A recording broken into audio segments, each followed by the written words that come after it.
On the line live, we have John Lott. John is an American economist. He's a political commentator. He's also best known for his very active voice in the gun rights debate, particularly his arguments against restrictions on owning and carrying firearms. John, we want to thank you for being with us today on such short notice. No, thanks. Yeah, I guess if I were to identify myself, I'd say I was former chief economist for the U.S. Sentencing Commission, and I've been an academic, and I do a lot of academic research publishing in academic journals.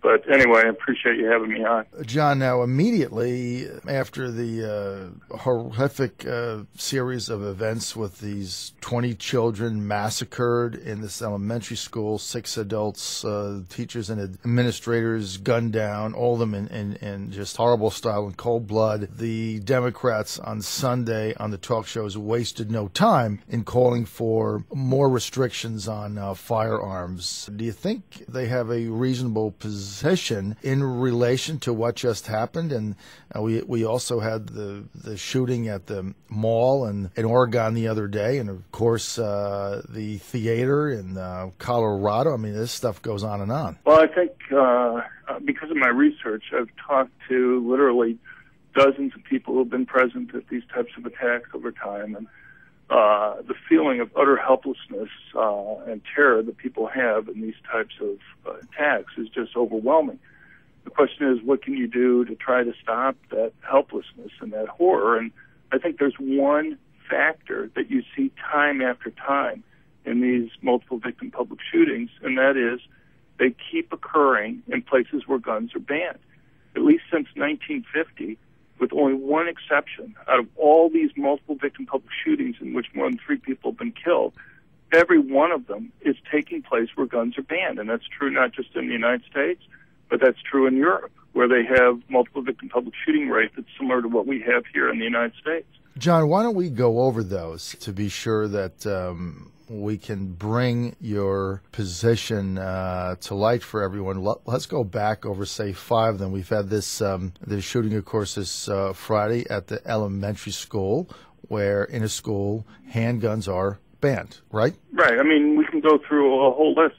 Let me give you one good example to start with, and that's the Aurora, Colorado shooting at the movie theater. Right.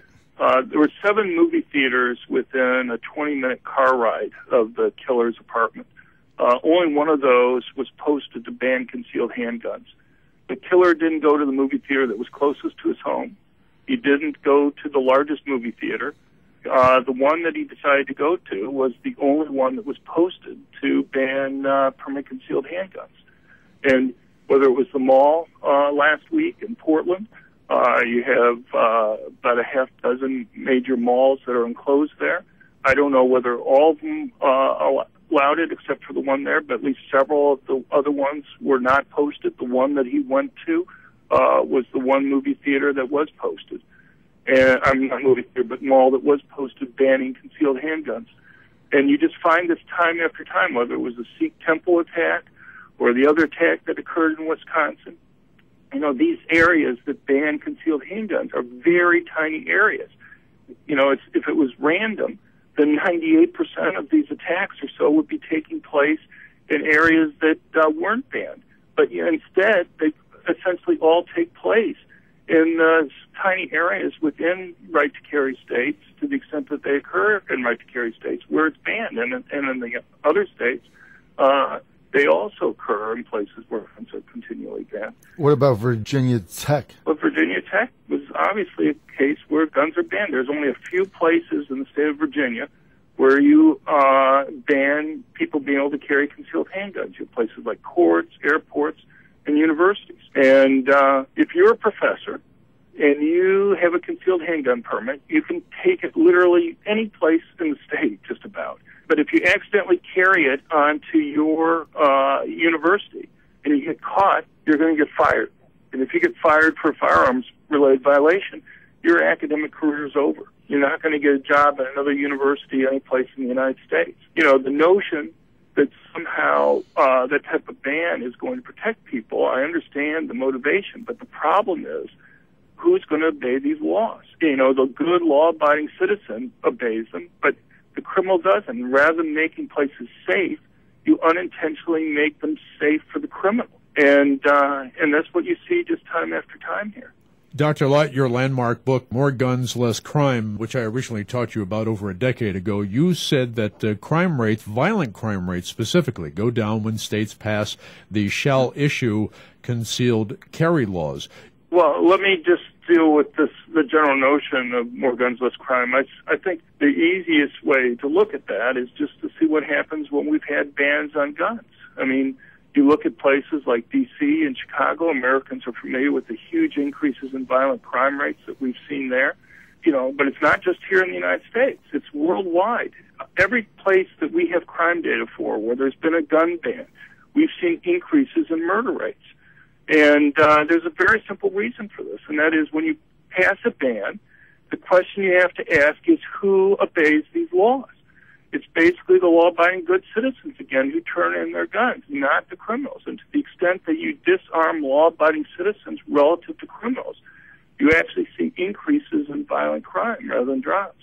So, John, how do you address, we all understand the criminal element out there, whether it be drug dealing or robbing something. People can get their arms around that, but what about these wackos, these completely crazy people that go into a theater at midnight and gun people down, or went into this school and massacred 26 innocent people in cold blood? This fellow that went in there that took his own life, I mean, he had no record of being a criminal. He's just a whack job. How do you stop that? Right. Well, I mean, I think that you have a hard time stopping people who are plan these types of events months in advance. And, these individuals are trying to commit suicide. I mean, when somebody's willing to die trying to commit a crime, in fact, want to die, it makes it very hard to go and stop them. But you have to go and ask yourself what's motivating these people. And when you read their diaries, when you read the notes that they leave behind, one thing is very clear, and that is they're trying to kill as many people as possible because they think you'll get them attention. They want to get media attention. So the question is, what can you do? Well, one thing, though I know it's never going to be done, but it's at least important to recognize, is to wonder if the news media would not provide information about their names so much. I think it would make a big difference. Obviously, nobody's going to stop the media from being able to go and mention the names. I think get rid of the First Amendment for something like that. But still, at the same time, it's useful to realize that that's a lot of what's motivating these people in these horrible types of attacks. And the second thing is to try to deal with these gun-free zones. It'd be great if we didn't have violence, but if people are intent on trying to do these types of attacks, you have to ask yourself how you can dissuade them from doing it. And in their mind, the point is to try to kill as many people as possible. Research shows, and I think these guys are attacking this because they understand this point, that the faster you can get somebody with a gun to the scene, the more you can limit the amount of carnage there. And if that's what's motivating them, you need to try to take away what their bizarre minds think is the gain that they're getting from these attacks. Hey, John, I got to tell you, that makes a lot of sense. We're out of time. We appreciate your time. John Richard Lott, Jr., he is an economist and a political commentator and has done a lot of research on firearms and handguns and the Second Amendment. John, we want to thank you for joining us.